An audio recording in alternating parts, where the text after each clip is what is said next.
25 minutes. Très bien. Mais je ne veux pas décevoir le ministre, donc il y aura quand même un assez long préambule qui se terminera sur une question.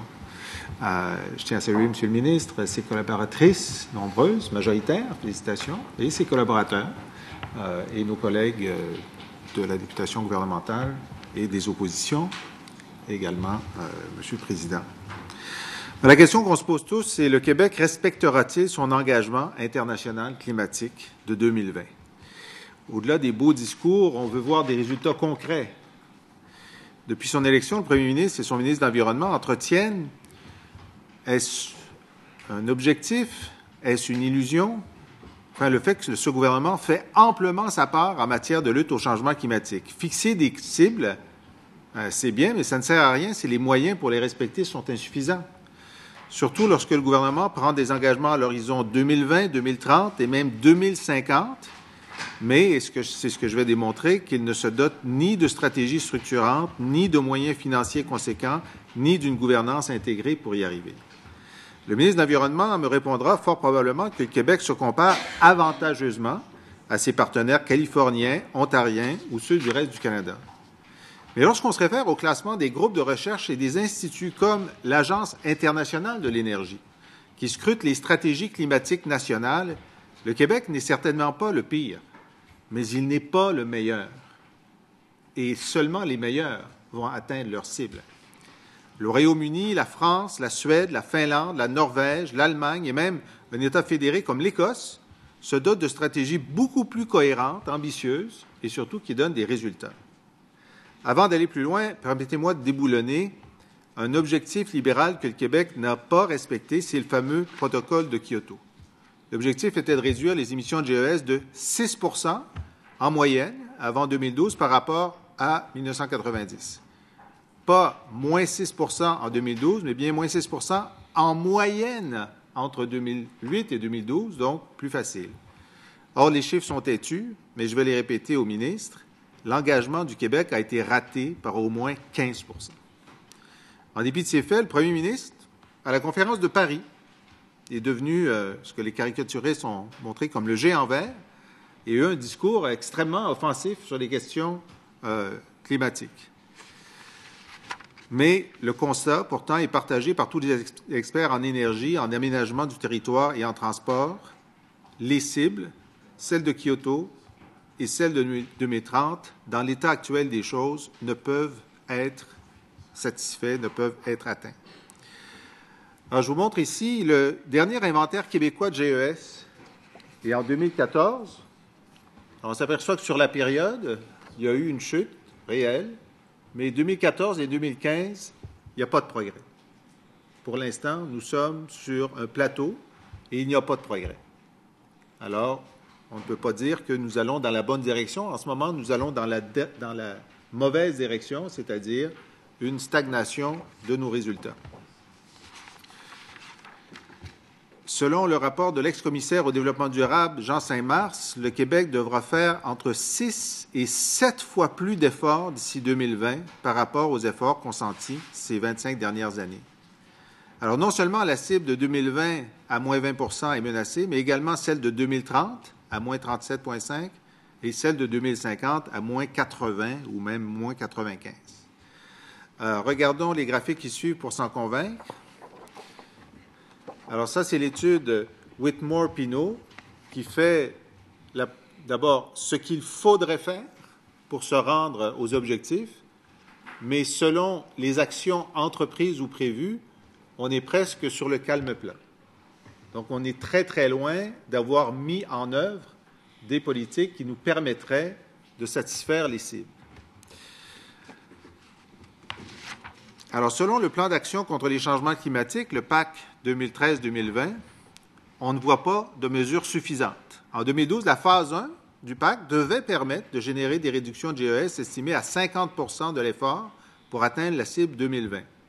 Le reste devait provenir du marché du carbone, et d'une phase 2 hypothétique. Alors, voyons ce graphique. On montre la contribution du PAC 2020 et d'autres politiques actions potentielles à l'atteinte de la cible. Et on voit l'estimé de réduction du PAC phase 1. Et pour le reste, Bien, il n'y a rien. Comment ça se fait qu'on n'a rien? Bien, c'est qu'on n'a pas de plan pour la phase 2. Et pourquoi est-ce qu'on n'a pas de plan pour la phase 2? Bien, c'est une question que je poserai au ministre, parce que sans plan, il n'y aura pas de résultat. Il nous avait d'ailleurs dit, à l'étude des crédits de l'an dernier, que la phase 2 n'était pas dans ses cartons. J'espère qu'il l'a amené à ce moment, qu'il a un carton dans lequel est la phase 2 et qu'on va pouvoir la voir aujourd'hui. Deuxième constat, le marché du carbone sera insuffisant et engendre des fuites de capitaux hors Québec. Alors, ce marché du carbone, un outil important que nous appuyons, mais on sait qu'il n'est pas la panacée et il engendre plusieurs problèmes. Premier, les réductions d'émissions de GES induites par le marché du carbone ne se feront pas forcément au Québec, puisque ce marché est arrimé avec la Californie, peut-être demain avec l'Ontario. De l'aveu même du gouvernement dans son plan d'action, je le cite, « Le marché du carbone est conçu de façon à réaliser des réductions de GES de l'ordre de 20 sous le niveau de 90 au sein du marché nord-américain. » Pas au Québec, au sein du marché nord-américain. Comme il dépasse nos frontières, il ne garantit pas que la totalité des réductions d'émissions seront réalisées sur notre territoire. C'est-à-dire que pour atteindre nos cibles, nos entreprises peuvent acheter des crédits carbone en Californie. Et d'ailleurs, le ministre, peut-être a-t-il la réponse aujourd'hui, mais jusqu'à maintenant, il est incapable de nous dire quelle proportion des efforts d'ici 2020 seront effectués via l'achat de crédits d'émission. Mais en novembre 2015, il avait donné une indication, il avait affirmé que pour atteindre la cible de moins 37,5 d'ici 2030, il pourrait se produire jusqu'à 320 millions de fuites de capitaux hors Québec. C'est-à-dire que 320 millions de dollars de l'économie québécoise seraient transférés en Californie ou en Ontario pour qu'eux réduisent leurs émissions et qu'eux investissent dans leur énergie verte, et alors que nous, on perdrait ces sommes, c'est-à-dire qu'en échange de ces sommes, on aurait des crédits carbone pour dire qu'on atteint la cible, mais certainement la cible qu'on n'atteindrait pas, c'est la génération au Québec d'emplois verts. Alors, au Parti québécois, on croit qu'il est contre-productif qu'il soit plus avantageux pour les entreprises québécoises de financer des projets hors Québec que chez nous, et on doit tout mettre en œuvre pour que cet argent, un tiers de milliard de dollars, serve chez nous. Deuxième problème, c'est la lente montée du marché des crédits compensatoires. Alors, pour l'instant, les projets de crédit et crédits délivrés représentent un total cumulé d'à peine 0,5 mégatonnes en date du 8 février de cette année. Pour donner une ordre de grandeur, l'effort restant est 22 fois plus grand. 22 fois plus grand. Fondamentalement, comment voulez-vous que le marché du carbone soit efficace avec un prix se situant aux alentours de 17 $ la tonne? L'Alberta sera à 30 $ la tonne en 2018 et la Colombie-Britannique y est déjà avec sa taxe carbone. Quant au fédéral, il va introduire sa taxation du carbone pour la faire monter, nous dit-il, jusqu'à 50 $ la tonne en 2022. Parce que le ministre peut nous dire si on va être compétitif avec notre tonne qui est en ce moment à 17, alors que c'est presque le double en Alberta et en Colombie-Britannique, et que ça peut être le triple en 2022 au niveau fédéral. Troisième constat, le virage dans le secteur des transports se fait toujours attendre. On le sait, c'est le principal responsable des émissions de GES. 40 % de nos émissions de GES sont dans le transport. Alors, s'il n'y a pas d'action robuste là, il n'y aura pas de résultats robustes. Bon, les citoyens achètent de plus en plus de voitures, lesquelles sont de plus en plus grosses. Et en raison de l'augmentation des ventes de VUS, 2015 a été la première année où les Québécois ont acheté davantage de camions légers que de voitures. En l'absence d'une planification gouvernementale coordonnée et de financement adéquat pour amener les Québécois à opter pour des modes de déplacement moins polluants, le Québec ratera tout simplement ses cibles climatiques. En 2014, le gouvernement libéral a mis à la poubelle la stratégie de mobilité durable, présentée en février 2014 par l'ex-ministre des Transports et des Affaires municipales, mon collègue de Jonquière, maintenant notre porte-parole en environnement, qui était cette politique applaudie par les experts. Pendant 3 ans, silence radio sur la mobilité durable. Finalement, au dernier budget, le gouvernement a vu la lumière, a dit « Ah, ça serait une bonne idée d'en avoir une politique dans 1 an. Ce sera trop tard. 1er octobre 2018, on va changer de gouvernement. Vous auriez dû commencer 4 ans avant, et le plan était prêt. On aurait pu vous dire sur quelle tablette il était, d'ailleurs. Mais en septembre 2016, l'Institut Pembina a fait un bulletin des provinces canadiennes en matière de politique climatique et il critique sévèrement le Québec. Je le cite. « Malgré ses multiples engagements envers le climat, le Québec avance lentement dans le domaine des transports, particulièrement sur le plan du transport en commun. En conséquence, les niveaux d'achalandage du transport en commun voient une décroissance qui a commencé dans l'année 2015. Ah, mais il y a le REM. Il y a le REM. Voilà, 6 milliards de dollars d'investissement qui va avoir un gros impact sur les GES, pourrait-on entendre. Et je sais le ministre bien informé, donc il ne me servira pas cet argument, parce qu'il sait comme moi que la réduction anticipée des GES attribuables au REM correspond à seulement 0,3 % du bilan annuel de la communauté métropolitaine. Le nombre de tonnes de CO2 par an par milliard de dollars investis dans le REM, c'est ridicule, c'est risible. On pourrait dire que le REM est bon pour d'autres raisons, mais on ne peut pas dire qu'il va améliorer significativement notre bilan énergétique. Constat 4, le financement dédié à l'électrification des transports est insuffisant. Le plan d'action sur l'électrification des transports 2015-2020 est timide, alors que la stratégie que le gouvernement Marois avait mis sur la table proposait un budget de 130 millions par an. Le plan des libéraux a réduit cette somme de 35 %. Donc, on commence avec 35 % moins d'argent que ce que le gouvernement Marois avait proposé. Et le gouvernement fédéral, lui, il n'offre aucune incitation à l'achat d'un véhicule zéro émission. Mais le gouvernement fédéral, c'est à peu près 3 milliards de dollars par an de soutien de toutes sortes au secteur pétrole et gaz. Et pour nos initiatives en électrification des transports, c'est plutôt 30 millions. 3 milliards pour le pétrole et le gaz, 30 millions pour l'électrification. On n'est pas dans la bonne direction. Constat numéro 5, la gouvernance de la transition énergétique est en silo chez nous. La création du futur organisme Transition énergétique Québec, TEQ, est un exemple d'un manque de coordination dans la gestion des sommes, entre autres du Fonds vert. L'organisme dépendra du ministère de l'Énergie et des Ressources naturelles, alors que les vrais problèmes en termes de consommation énergétique sont au ministère des Transports, et les vrais partisans de l'environnement, ils sont devant moi, ils sont au ministère de l'Environnement. Ils ne sont pas là. Ce n'est pas eux qui ont la responsabilité de la transition énergétique.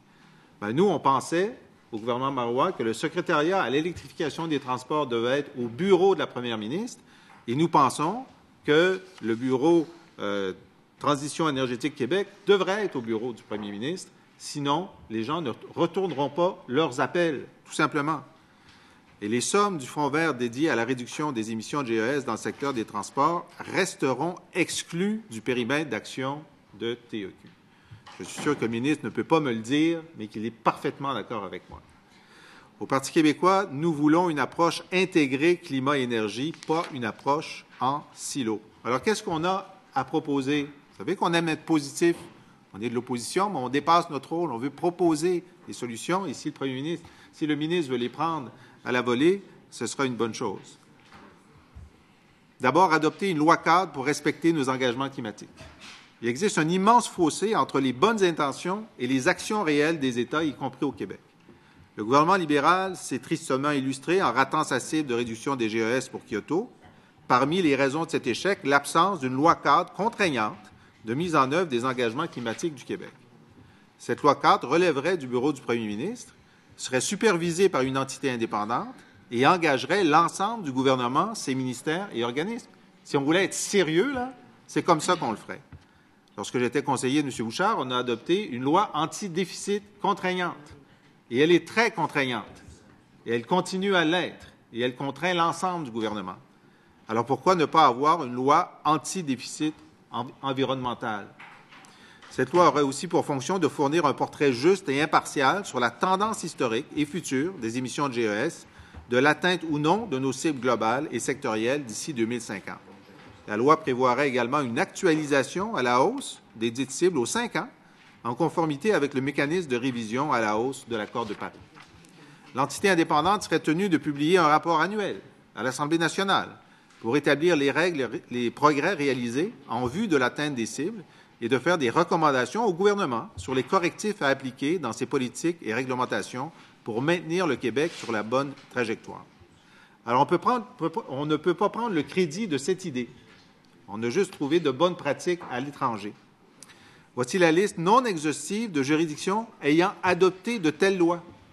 Royaume-Uni 2008, Écosse 2009, Danemark 2014, France 2015, Finlande 2015, Allemagne 2016, Suède 2017, et on aimerait ajouter Québec 2017. On ferait belle figure dans cette liste, Monsieur le ministre. Vous devrez en convenir avec moi. Action numéro 2, mettre en œuvre une phase 2 de nouvelles mesures pour que le Québec atteigne sa cible de 2020. Il est urgent pour le Québec d'adopter de nouvelles mesures. L'adoption d'une politique de mobilité durable est cruciale, nous le croyons depuis 2014.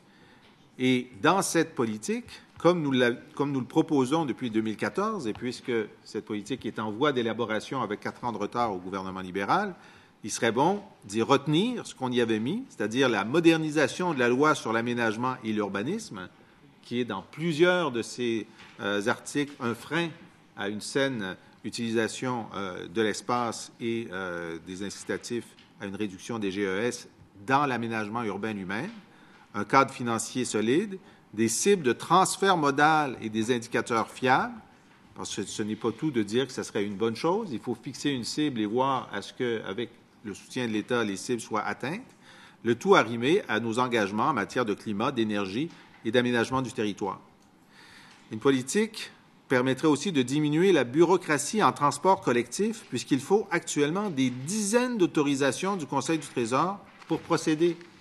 C'est trop compliqué. Il faudrait que ça soit plus simple de poser les bons gestes.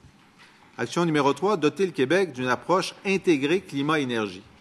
C'est une condition sine qua non pour que les programmes voués à réduire les GES soient conçus en cohérence avec les objectifs. Pour y arriver, nous proposons que la gestion des sommes du Fonds vert dédié à la lutte contre les changements climatiques soit confiée à Transition énergétique Québec, lui-même confié au bureau du premier ministre et au secrétariat général du gouvernement. Bref, la lutte au changement climatique sera payante pour les Québécois le jour où le gouvernement présentera une véritable stratégie de réduction des GES qui procure un gain économique, social et environnemental au Québec, pas en Californie et en Ontario. Pour l'instant, on ne voit pas ce jour venir. Et la bonne nouvelle, c'est que le Parti québécois a des solutions. J'en ai présenté 3. Il y en a plusieurs autres. Nous tendons la main au gouvernement. Nos solutions, ce gouvernement peut les mettre en œuvre dès demain s'il en a la volonté. Merci, M. le Président. Merci.